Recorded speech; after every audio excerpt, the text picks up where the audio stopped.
Hello everyone, welcome to my review.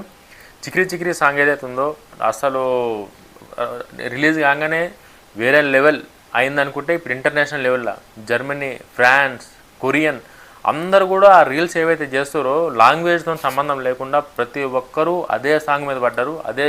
ఇంకా ఈ song release అయ్యి 3-4 డేస్లోనే ఎంత సెన్సేషన్, ఇన్ని రికార్డులు క్రియేట్ చేసిందంటే లాంగ్ టర్మ్లో ఈ పాట అనేది ఏ రేంజ్కి పోతుంది అన్నది ఎవరు ఊహించుకొని కూడా ఎవరికి అర్థమవుతలేదు. ఆ రేంజ్లో అయితే మాత్రం పాట ఉంది. ఇంటర్నేషనల్ రేంజ్లో కూడా గ్లోబల్ రేంజ్లో సెకండ్ ప్లేస్లో ఉంది పాట.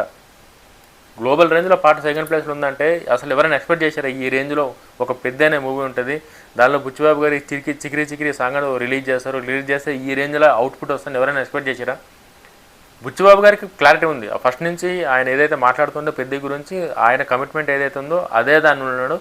ఏఆర్ రెహమాన్ గారి నుంచి ఈ రేంజ్ సౌండ్, రామ్ చరణ్ గారి నుంచి ఈ రేంజ్ గ్రేస్, అసలు ఆ డ్యాన్స్లో గ్రేస్ అయితే ఇంటర్నేషనల్ షేక్ చేస్తుంది.